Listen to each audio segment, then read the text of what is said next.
Thank you very much. Thank you for inviting me to come here, and thanks for the warm welcome. Okay, yeah, I'm Nilsson, and I'm a developer, software developer for the last 30 years, more or less, living in Sweden, and I have come here to give a presentation that I hope is a bit provocative. I call it Extreme Domain-Driven Design, or why on earth do we counteract cooperation with domain experts? So, except for working with development for a while, I've also written a few books and given talks at conferences, and I run a company called Factor 10, consultant company specializing in architecture and design. But our biggest goal is, of course, trying to make the world a better place, as many of you also, I'm sure. So, the inspiration for this presentation I got last year when me and my wife and my almost grown-up son went skiing in Austria. And we stood in the lift queue next to each other, lining up like this. It was a little bit crowded. And all of a sudden, there comes a very small boy. He skis over to us. He leaves his group of the ski school. And his ski school teacher shouts for him and say, come back here. But he says, no, I want to go with them. And we found it to be quite strange. We've never seen him, and he was like this. So we thought, is this a good idea? Maybe not. So my wife told him, well, maybe you should go over to your teacher. No, I don't want to. She almost started to kick him a little bit like that. But he was very convinced. She asked him also, even, don't you understand him? Because he spoke German, I think. Of course I understand him, he said. Men jag vill åka med er. That's Swedish. So, and you didn't know that, of course. And it means, I want to go with you. So he had heard us speak Swedish for 10 seconds maybe, and that was enough for him to realize that he liked us. That's really, really weird. It's almost too powerful, I think. Strange things could happen. Now, this was not the problem, of course. We ended up at the same lift station, so everything went fine. It turned out that he lived in Belgium. He spoke French, German, English, but he was from Sweden from the beginning, and yeah, he liked us. And the only reason for that was that we shared language. Not a small thing, but still. So that made me think and made me remember things I already knew from the past. So let's keep that story in mind when we get started. So just a couple of things for setting the scene. Why is it important for us trying to do the right thing? I think it's all about this. It's about creating business value. So we might not achieve the right thing the first time. We need to try a couple of times, but sooner or later we will take off when we are able to do the right thing. But that comes in par or hand in hand with the other question. Why do the things right? Have two curves here. The first one, I think this is kind of like a natural law to most people that has been looking a little bit at software. It says that the cost of change increases exponentially over time. So you should think really hard at the beginning and never change anything. That's basically what it says. And quite a lot of people out there believe this is just how it is. They have never seen anything else. But I think we should strive for something else. I like this one better. It still says that it's more expensive after a year to make a change than it was before you wrote any code at all. But the cost is not increasing like that. It's leveling out. So the cost would be the same after 2 years, 3 years. And of course, this is how it should be. And I think this is very possible. And I've seen it also in action. Anyone have seen the right curve? A couple of you? Yeah, great. That's totally amazing. I've never seen that many hands in the room when I asked that question, actually. So we want to have the right curve because technology may never be a hinder to business development. That's something I strongly believe in. Strangely enough, it's more or less in every company, in every situation. It is a hinder. It is stopping. It shouldn't be a hinder, it should enable, of course. So, if we have that right curve instead, then the answer to the question, why should we do things right? Yeah, that's also about creating business value. And the people thinking about what are the right things, they need to get a couple of chances. They need to be able to make changes over time. And all of a sudden it takes off if we are able to do the things right meanwhile. Okay, quite easy to say that we kind of fancy the right curve. But why on earth aren't we having it all the time? We should. If we like it, why not go for it? So if I take a step back to the dark ages 15, 20 years ago, I was definitely not doing the right curve stuff. As I recall it, I more or less did the wrong thing and I did them incorrectly all the time. I had a couple of heuristics, as Rebecca talked about this morning. I thought that the database was the most important thing there was, so I spent loads and loads of time doing that. Database design up front. And, not always a failure, of course, but that's a good way of creating something that is not very soft, in my experience. You come up with something that is quite stiff to change. And the other thing that also might lead you into the trap of hard software, if you can say that, is that I also had a lot of performance focus all the time. I thought about that over and over again. And then, what was the problem I encountered over and over again? The problem was that I didn't understand enough.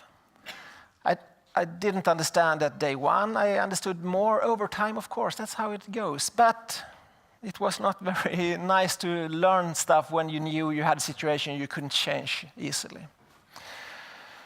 So I had a problem of understanding. A few years later, something happens. Disruptions, something like 15 years ago. Any guesses? Sorry? Blue book. That's a good guess. Before the blue book, a white book. This one. Have you read? Some of you read it, I guess. Kent Beck, Extreme Programming Explained. I think the story goes something like Kent running a project with lots of problems, and he didn't know what to do. But he thought, well, we have a couple of things we are doing is actually working out really well. Maybe we should try to overdo it, do it more and more, see what happens. One of those things were that, well, it seems to be a good idea to talk to the client. Let's do that more. Let's do it every day. And I think it was a little bit like that. Now it sounds silly. What? Did this happen? Back then, lots of things he wrote in that book that made people become so angry they couldn't talk. It was so provocative. And now we take it for granted. Another thing, it seems to be a good idea to write tests early. Maybe we write them before the code. That sounded... Kent must have been smoking or something. That was the reaction. What else? Let's be two people at the same computer. What? Yeah. Now this is just ordinary or common sense to us nowadays.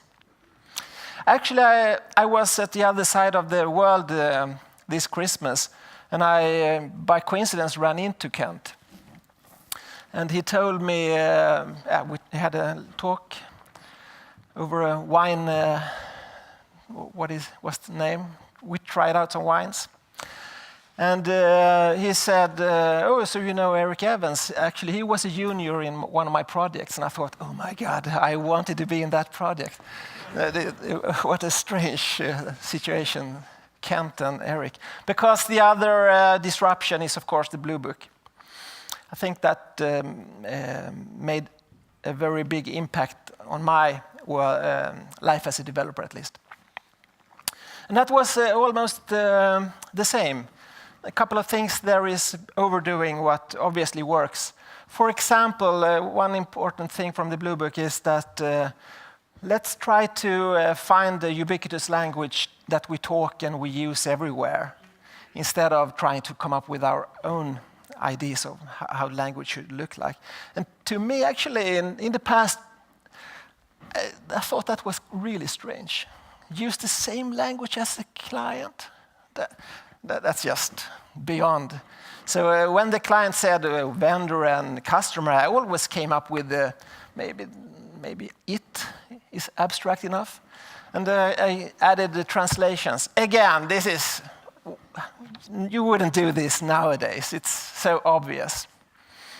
So let's move forward, and we are here at this day, and we take those things for granted. But back then, it was considered crazy, I would say. So we have a new situation, and lots of good things have happened. Still, we have some problems, actually, I would say. Let's see if you recognize some of those. One problem is that, well, we have so much code to write that we don't have time to think about the domain deeply. I hear that quite often. How on earth will we have time for that? We have stuff to do. Oh, now there's a shift in technology. We have to redo everything because, all our domain knowledge is written in a way that is strictly connected to the technology. Business people get frustrated because they can't make the tiniest change on their own. They have to give an instruction to a developer, and of course there is misunderstandings over and over again. And because everything has to be done by a developer, where can we find those developers? We need to have so many more C# developers and Java developers or whatever, and they are nowhere to be seen. And the domain experts don't have time for us. They don't care about this system. And, the UI developers, they just create a mess. Have you recognized any of those? All of them, thank you very much. I think this is quite a lot like my day-to-day situation in many projects. So, I made I think it's an insight, you have to decide on that, but to me it's an insight. I think it's quite strange that many of us have grown to really like talking to business people and those who knows most about the domain, and we write on the whiteboard and draw pictures and prototypes and everything. All of a sudden we have this urge, now we can't talk anymore. Now we have to go to our compiler and editor and write really strange stuff. Have you seen that or had that feeling? I need to write a higher order function now. What happens to the communication climate when you do that, you think? Will it become better with the domain expert? Switching to German. Yeah, it's a little bit like that.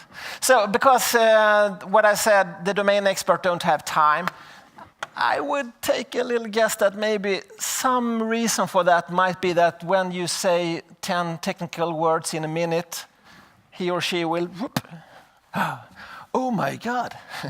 And they go off and you never see them again. They don't want to talk to you because you don't talk their language. Why on earth are we doing this to ourselves when we know it's a good thing to have a good communication climate? I think we shouldn't use 3GL languages for writing features. That's more or less my point here today. Because it's too far away from the language you are talking with the domain experts. So, I propose a new disruption. And again, it's about overdoing what works. So collaboration is the thing. We should do that more and more. Have you found a situation when you talked too much with the domain expert? Or actually, I talked so much that we got angry. That could happen. I haven't seen it, actually. It's always a bottleneck, I would say. And I also think those who can should do. And what this comes out as, I call it business programming, which is something you might have touched on before. So this is how I see it. We'll have a look at the demo and so you get more of a feeling of what I'm talking about. But we're trying to come up with not the higher abstraction, but the right level of abstraction. And we put that in the hands of the right people, and those right people are going to work together. And out comes tremendous productivity. That's what I'm aiming for. So let's have a look at the demo I wrote actually yesterday. So just to lower the pressure on me here. And let's see what I should do.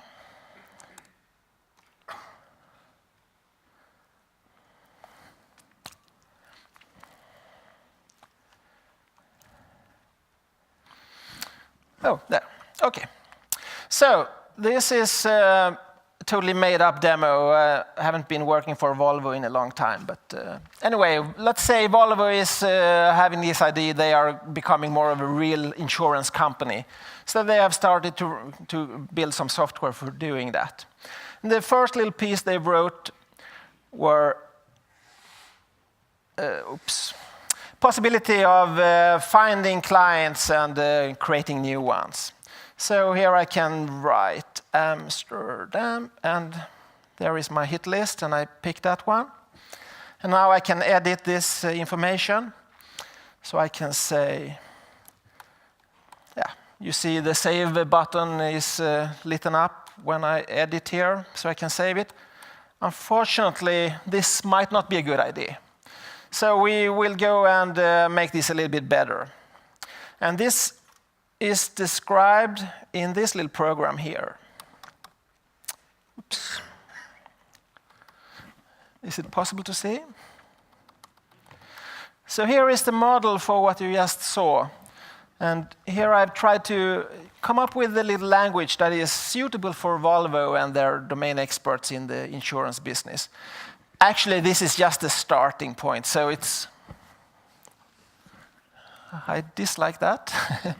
Okay, this is still looking quite generic, but as we move on, it will turn into very specific for their situation. So what we are having here is a client aggregate root, and I have a couple of attributes or properties. I have a name. I have a list of contracts, and I see it's a list because of the star here. Is managed is because it's taken care of by the platform. So when there is a new contract being created, it will be added to this list of value objects here. So, and I don't have to care about that. But I'd like to be able to write notes also on the client. So what do you think I should do to be able to write notes? Any proposal? Notes text. That's exactly how the business people react also when they get the question. They understand immediately. It's very low barrier, of course, making a simple thing like that. And I also disliked the possibility of having a blank name. So let's say it's mandatory. Name text is mandatory. And let's rebuild this.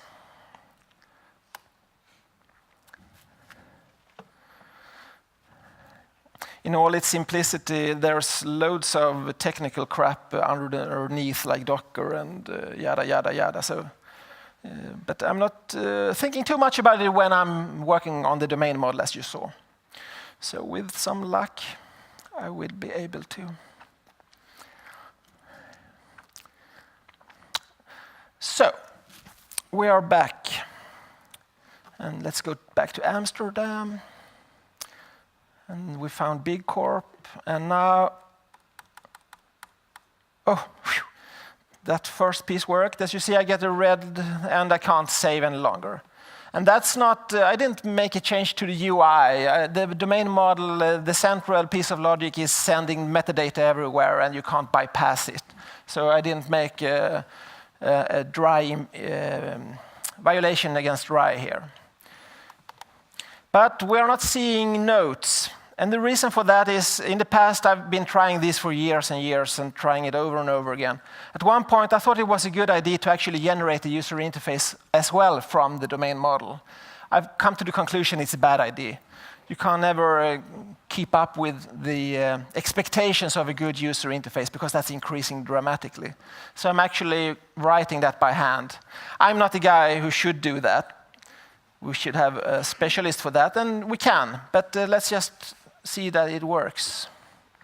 So I just add another component here, call it notes.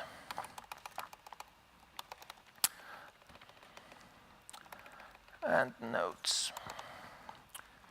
And this is just plain HTML, but it's described in Pug to be a little bit more maintenance friendly. And now we have notes. And let's see if it works. Will this be possible to search on?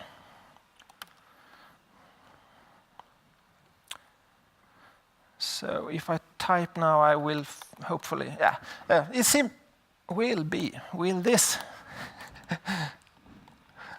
So it was quite easy to add stuff here. I get storage for free. I get free text search for free. And it took like 30 seconds doing that.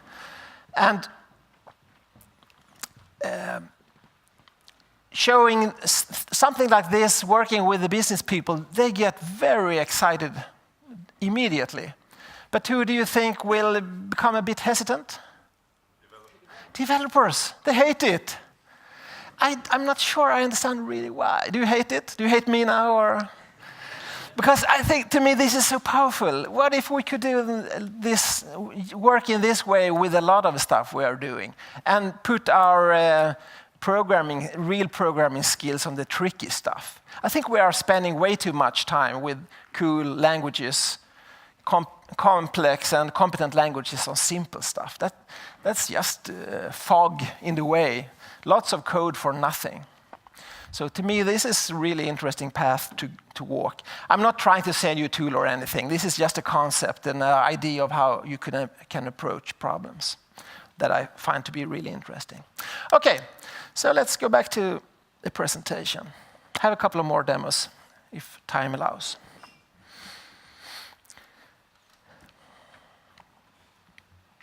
So,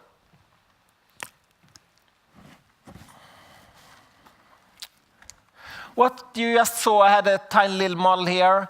I had some opinions on the architecture. I had decided that I won't have any relationships between client and contract. I only I create value object snapshots for them and keep them in my aggregate routes. But I get some help from the platform for not having to maintain that duplication list, if you say so, on my own. The platform takes care of it. So I have decided on how I want the design to always be. I can't bypass those rules that I have decided. So I think, to me, this is to optimize for understanding, because I can sit and discuss this piece of code with the domain expert with no friction at all, I would say, most domain experts.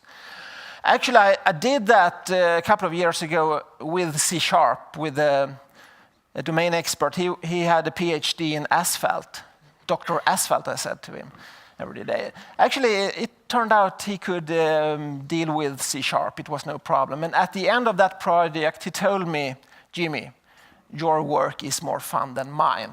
And I thought, of course, developer, you can't have a more fun work than a developer. It must be.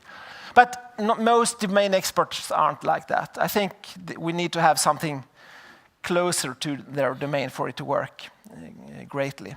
We also optimized for small size. We'll come back to why I think that's important. And, well, again, collaboration is the thing. If we had done what you just saw in a classic architecture, or if I created one microservice with the classic architecture, I probably would have a couple of different pieces. Those bubbles and green boxes, they try to express where you spend your effort, your work. And, well, we would have been doing some HTML, maybe some UI logic in JavaScript, a REST layer, service layer, entities, data access layer, maybe storage and search, probably something for integrating with other microservices. And all of those pieces, of course, needs loads and loads of automatic tests. Typically, that's more code than the real code, so to say. What you just saw for that tiny example, I only spent some time on the domain model. You actually didn't see me write any tests. We'll come back to that. And I also wrote some HTML. In more realistic and interesting situations, we will have to spend some time on services for interacting with several different pieces. That was just a CRUD scenario you just saw. There's quite a big change or difference between those approaches. And all of a sudden, you can spend much more time on the domain model because you have loads of time now. Where to use it? On the interesting stuff, the important stuff, the business, not the technology stuff. That's taken care of by the engine instead. As I said, I think size is extremely important. And the reason for why I think so is that the size of the code base drives cost. The larger code base, the more costly it is to work with. It's hard to set exact figures, but there is some kind of relationship, and that's intuitive to most of us. The same goes for bugs. Many lines of code, well, probably more bugs hidden there. Takes longer time, and if you have a large code base, you need to have a larger team. Unfortunately, that larger team that you're getting, what happens to the code base size?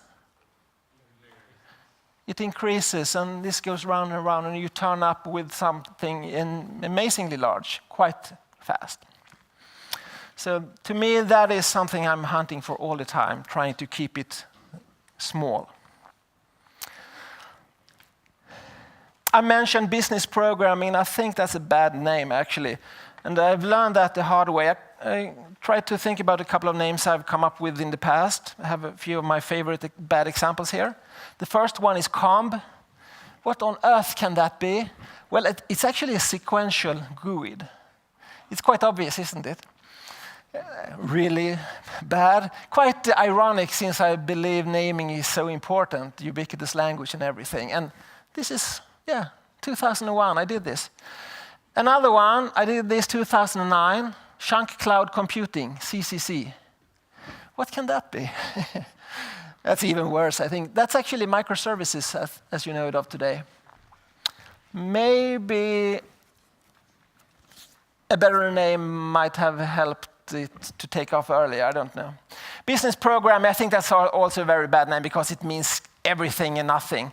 I think a better name is to actually go for something that is specific to that customer, that company which is creating the language.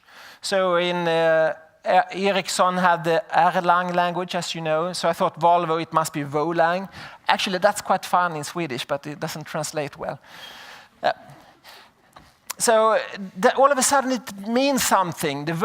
Let's go do some Volang, they say. And they know exactly what it means. And it's something full of happiness for them. And much better. Some of you might think you have seen stuff like this before, and I'm quite sure some of you have been doing this a lot also. But some say, well, this looks like Visual Basic 25 years ago, and you know what happened to that, Jimmy? Well, actually, I'm not sure it's so similar, because now we are having the architecture that we need for this situation of ours. It's not something Microsoft came up with. Actually, Visual Basic, I think that was productive, but it was very productive getting that left curve, in my opinion. You couldn't resist creating a problem for you. Ruby on Rails, again, quite similar, same difference, I think. We are in charge of the architecture here, so we get what we need, and it's going to be an opinionated architecture from our opinions. That's very different. COBOL, again, it's a generic thing. This is the power of what I try to show you is that it's going to be tuned to the problems at hand. It occurred to me the other day that microservices is actually making what I'm trying to talk about here today much more easy to use, more possible to use. Because now, if you're working in this way, I think quite many of you are. I hope not all of you are, because it's not a solution for everything, of course. But if you are, one of those microservices, you can try out the concept like the one I'm trying to show you here today. And no of the other need to know about it at all, because they only communicate at the borders. So yeah, it's not an all or nothing any longer. So it's much less dramatic than it used to be. What happens to your team if you do it like this? Well, a couple of developers might specialize a little bit. We're talking about them as engine developers, those that are creating the engine, and business programmers, those that are more working on the Golang language. The UI people have their place, of course, the specialists that come in and add the really nice experience. The integration people might be a little bit more technical than the typical business programmers. So all of a sudden, all of those people now can focus and play their skills, so to say. They can focus on what they are best at. A colleague of mine came up with 2 names, talking about names again, on those different roles. This is a project 8 years ago when he used the technology like this. And to not make the different teams finding there is an A team or B team or something like that, he called them lions and bears. And we are using those words still. It's quite nice, it sticks. I hope I pronounced bear correctly. I have a tendency of mixing beer and bear. Did I do it right? Told an American once, shall we go and have a bear? Okay. So, naming, what we've learned the hard way is this. When this starts to evolve and work out nicely, it's quite easy to think that you don't need design-aware people among the business programmers. And that's totally wrong. What happens then is that people who care very much about the business, maybe not so much about abstractions, they create Excel hell. You have all seen those Excel sheets that are just amazing. That happens in this case as well. So we always talk about we need to have an alpha bear that is kind of protecting, and who knows when it's time to go to the engine developers to add a feature to make lives easier and things like that. Just a tip. So, I touched it already. Just because we go for an approach like this, it's not that everything changes. Design is just as important as it always is.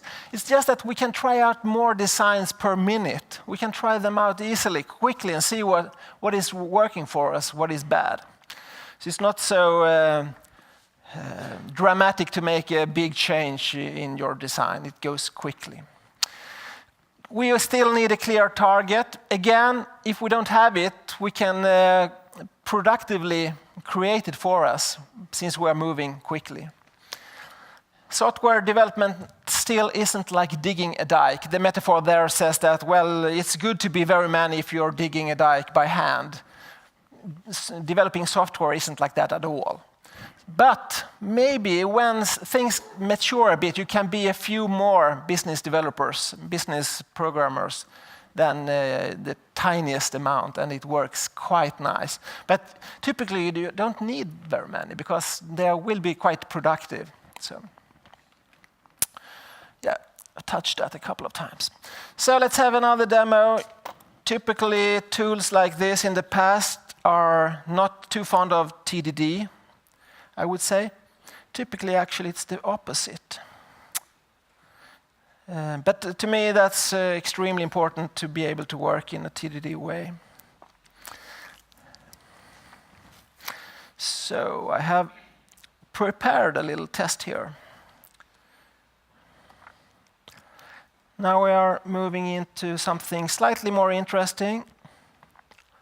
I have a piece of behavior here. And this is not a language I came up with. This is just CoffeeScript and using Jasmine for writing the domain model tests. So in this case, I'm saying, and now I've moved over to the contract aggregate. I'd like to be able to call sign on the contract aggregate, and then it should signal as signed. Still not very interesting behavior, but a little bit more than what you saw before. So let's do it like that. Now we should run it. Just believe it's red now. And I move over to the contract code and I write a little piece of code here. It should be called sign. It should be a command. And the code should be something. I happen to know that sign info should get a value. Something like that. Let's try if I did it right. The reason I didn't show you red here is that I'm having a problem with the environment for making my tests run fast. So I have to take the cost of some initialization every time. It shouldn't be like that. It should go in half a second. But it's my fault. Anyway, I had a couple of tests being run here and they are green. So you can do as you are used to do.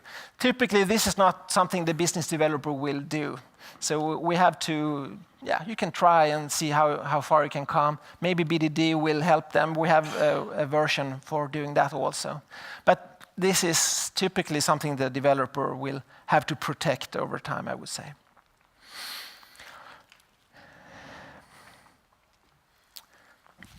Okay. So in this case, I had a contract aggregate, and I just added the sign command here in the demo. Another way of trying to describe this is that it's very much about taking the generics via specifics to the extremes, I think. So the engine takes all the generic stuff, and you describe the very specific in DSL constructs as you have seen right now. To me, this makes a lot of sense, this approach. I've already said that you get the architecture that you need, or you create what you need. So if you need Docker, just go ahead. It shouldn't affect the domain logic that much. It's a technical thing. And that's also the reason why you can make a change to the technology, and the spec will be the same. Also, because of the focus on generics, you will get the possibility of global optimization. So when you make a change to the engine, it typically is favorable for your whole solution. I also think this is very much language-oriented. I often say it's like spec is the same as the code, as the same as the docs, at least for part of your solution. But when that happens, quite cool, they will be in sync. Have you ever seen a spec and a piece of code be in sync before? That's almost, or even the documentation. That's just impossible, or not happening at least. If you come so far that you think that your code is actually documentation, then they will be in sync, and that's a really powerful situation to be in. Okay, next example. This is now, I think we are starting to get down to something that could be a little bit specific to this situation. This test is saying that, okay, I might have a signed contract, but when someone changes a couple of different fields, some specific fields, that sign should be it should be unsigned now. And I have a test describing that. And let's see how I can express the code for it. I have my description here, has tag, and reverts. And this is quite realistic, I would say. I've been trying this out in a real project, doing things like that. And the domain expert, they find it extremely easy to sit and write down things like that. Imagine a very large aggregate root here with hundreds of fields having different effects. They can take care of all of that instead of writing it in 3D code. Let's just check it out. There I'm green again. And I'm not. How come? I might have a compiler problem here.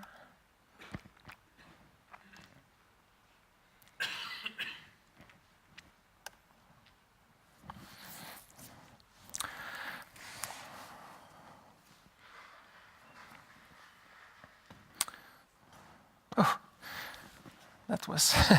yeah, okay, I have to work some on the compiler, as you saw. Didn't deal with that tiny mistake in a good way. Also important to mention here is that this is not a good situation for... this is very primitive, I would say. Tooling is a great thing to add on top of here, of course. IntelliSense and things like that, color, syntax, quite easily done in an editor like Atom, as is the one I'm using here. Because now it's too primitive and I got an ugly message here. That wouldn't make the business programmer too happy.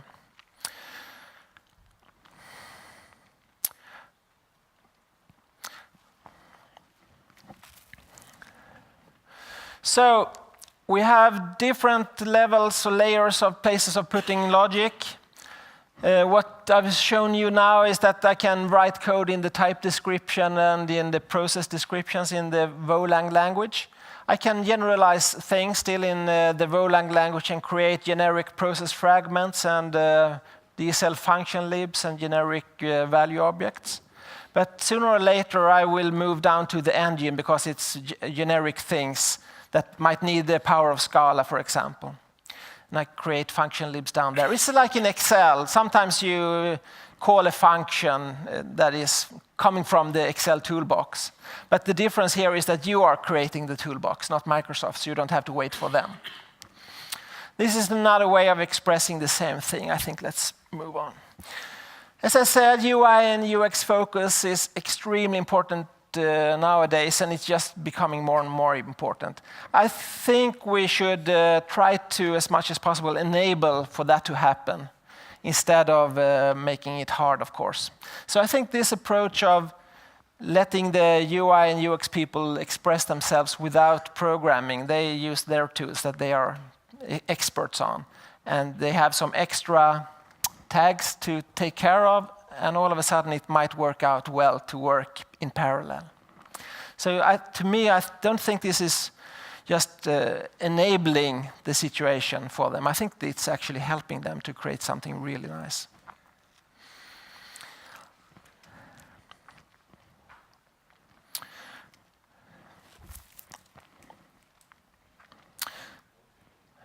And as I said, extremely little code. I might have mentioned that before. Again, I think that's very important. I have several projects where we can compare this. The first one I was involved in, we started out with, in the old system, 1.2 million lines of code. And when that was in the new situation, it was 30,000 lines of code. That doesn't sound trustworthy, I guess, but it's actually true. And I saw it firsthand. So. And that happens over and over again. You can cut down on that dramatically when you take another approach. Okay, time to wrap up. So, how many of you think this was just crazy? You're not okay. Just two of you. You are just being nice now. Yeah, I think I was trying to make it look like a bit crazy, and I know this has been tried over and over during the years. Jim Coplin told me 10 years ago when I showed him something like this that he said the DSL stuff seemed to become popular every 7th year. And I've been through a couple of those cycles. Actually, I'm becoming just more and more in favor of this. To me, this is logic. This is really going to be a big thing, not maybe the big thing, but one big thing. So, yeah, it might be totally wrong in some situations. It might shine in others, and actually, I've seen it shine. So, I'm strongly believe in this. So, I think actually this is going to be the next disruption that will make the whole business very much more productive and creating better things. So the only question then is actually, when will you try it out? That was my whole presentation. I'd love to talk to you over a beer or something out there, but the presentation is over. Thank you very much.